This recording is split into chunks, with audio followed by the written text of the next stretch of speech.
ബയോമാക്രോമോളിക്യൂൾസ് ആണ് നമ്മൾ പഠിക്കുന്നത്. പോളിസാക്രൈഡ്സ് അല്ലെങ്കിൽ കാർബോഹൈഡ്രേറ്റ് എന്ന് പറയാം.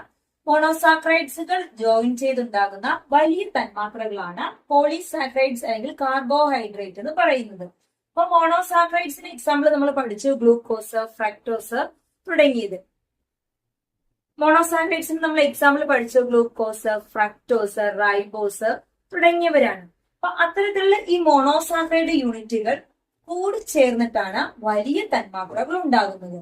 ഇനി ഈ പോളിസാക്രൈഡ് ഉണ്ടാകുമ്പോൾ ഒരേ ടൈപ്പ് തന്മാത്രകൾ ആണ് ചേരുന്നതെങ്കിൽ അത്തരം സാക്രൈഡിനെ ഹോമോ പോളിസാക്രൈഡ് എന്ന് വിളിക്കാം. നമുക്കൊരു എക്സാമ്പിൾ നോക്കാം. ഗ്ലൂക്കോസ് എന്ന് പറയുന്ന മോണോമർ ഒരുപാട് എണ്ണം കൂടി ചേരുമ്പോൾ, ഇവിടെ 2 ഗ്ലൂക്കോസ് ആണ് ചേർന്നത്, ഇതിനെ നമ്മളൊരു ഡൈസാക്രൈഡ് എന്ന് വിളിക്കുന്നു. അതുപോലെ ഒന്നിലധികം ഗ്ലൂക്കോസ് തന്മാത്രകൾ കൂടിച്ചേർന്ന് ലഭിക്കുന്ന സ്ട്രക്ചറെ നമുക്ക് ഒരു ഹോമോ പോളിസാക്രൈഡ് എന്ന് വിളിക്കാം. കാരണം ഗ്ലൂക്കോസ് എന്ന് പറയുന്ന മോണോസാക്രൈഡ് മാത്രമാണ് ഇവിടെയുള്ളത്. അതുകൊണ്ടാണ് ഇതിനെ ഹോമോ പോളിസാക്രൈഡ് എന്ന് വിളിക്കുന്നത്. എന്നാൽ വ്യത്യസ്ത ഇനം തന്മാത്രകളാണ് കൂടിച്ചേരുന്നതെങ്കിൽ അതിനെ നമുക്ക് ഹെറ്ററോ പോളിസാക്രൈഡ് എന്ന് വിളിക്കാം. ഓക്കെ, അപ്പൊ ഗ്ലൂക്കോസ്, ഫ്രക്ടോസ്, മാൾട്ടോസ് അങ്ങനെ വ്യത്യസ്ത ഇനം ചേർന്നിട്ടാണ് എങ്കിൽ അതൊരു ഹെറ്ററോ പോളിസാക്രൈഡ് ആയിരിക്കും. ഇനി പ്രധാനപ്പെട്ട ഹോമോ പോളിസാക്രൈഡുകളാണ് നോക്കുന്നത്. First one starch. സ്റ്റാർച്ച് എന്ന് പറയുന്നത് ഗ്ലൂക്കോസിന്റെ ഒരു ഹോമോ പോളിമർ ആണ്. ഗ്ലൂക്കോസ് തന്മാത്രകൾ കൂടിച്ചേർന്നുണ്ടാകുന്ന ഒരു വലിയ പോളിസാക്രൈഡ് ആണ്. ഇത് കാണപ്പെടുന്നത് പ്ലാന്റ് സെൽസിലാണ്. അപ്പോൾ പ്ലാന്റ് സെല്ലിലെ എനർജി സ്റ്റോർ ചെയ്ത് വെച്ചിരിക്കുന്ന, നമ്മൾ കഴിക്കുന്ന കാർബോഹൈഡ്രേറ്റ് അടങ്ങിയ, ഷുഗർ അടങ്ങിയ ആഹാരങ്ങൾ എന്ന് പറയുന്ന അരി, അതുപോലെ തന്നെ മണ്ണിനടിയിൽ ഉണ്ടാകുന്ന കപ്പ, കിഴങ്ങ് വർഗ്ഗങ്ങളിലെല്ലാം എനർജി സ്റ്റോർ ചെയ്തിരിക്കുന്നത് സ്റ്റാർച്ച് എന്ന് പറയുന്ന രൂപത്തിലാണ്. അപ്പൊ സ്റ്റാർച്ച് എന്ന് പറയുന്നത് പ്ലാന്റ്സിലെ എനർജി സ്റ്റോർഡ് ഫോം ആണ്. സാധാരണയായി നമ്മൾ സ്റ്റാർച്ച് ഉണ്ടോ എന്ന് ടെസ്റ്റ് ചെയ്യുന്നതിന് വേണ്ടി ഉപയോഗിക്കുന്നതാണ് അയഡിൻ സൊല്യൂഷൻ.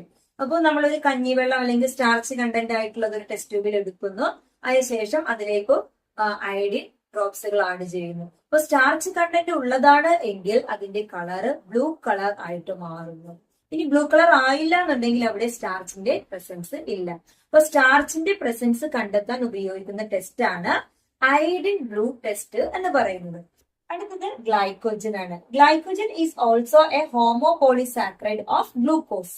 ഗ്ലൂക്കോസ് ചേർന്നുണ്ടാകുന്ന വലിയ തന്മാത്രയാണ്.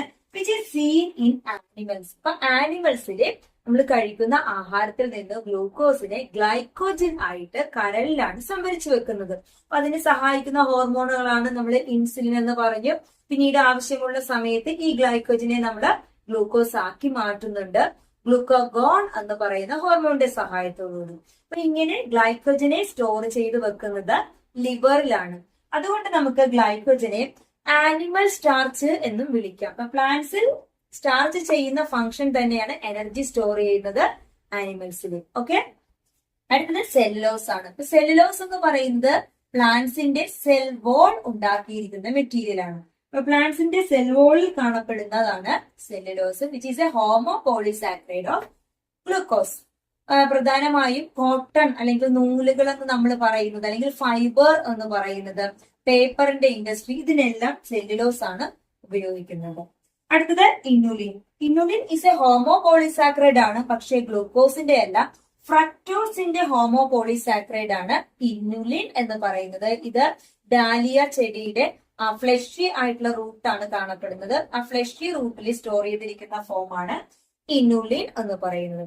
അതുപോലെ അടുത്ത തന്മാത്രയാണ് കൈറ്റിൻ. നമ്മള് ആർത്രോപോഡ വിഭാഗത്തിന്റെ പ്രത്യേകത പഠിച്ചപ്പോഴേക്കും കൈറ്റിനസ് എക്സോസ്കെലട്ടൺ എന്ന് പഠിച്ചിരുന്നു അല്ലെ. അപ്പോ അതില് ആർത്രോപോഡ്സിൽ വരുന്നതാണ് ക്രാബ്, ചെമ്മീൻ, ഇൻസെക്ട്സ് എന്നൊക്കെ പറയുന്നത്. ഇതിലെല്ലാം അവയുടെ ഷെല്ല് അല്ലെങ്കിൽ അവയുടെ ചിറകുകളിലൊക്കെ ഉണ്ടാക്കിയിരിക്കുന്നതാണ് chitinous exoskeleton, which is a homo polysaccharide ആണ്. ഇവിടെ എൻ അസറ്റൈൽ ഗ്ലൂക്കോസമൈൻ എന്ന് പറയുന്ന സ്ട്രക്ചർ ആണ് അല്ലെ. അപ്പൊ എൻ അസറ്റൈൽ ഗ്ലൂക്കോസമൈന്റെ ഡെറിവേറ്റീവ്സ് ആയിട്ടാണ് ഹോമോ പോളിസാക്രൈഡ് ഫോം ചെയ്തിരിക്കുന്നത്. പോളിസാക്രൈഡ്സിൽ വരുന്നതാണ് ഹെമി സെല്ലുലോസ് എന്ന് പറയുന്നത്.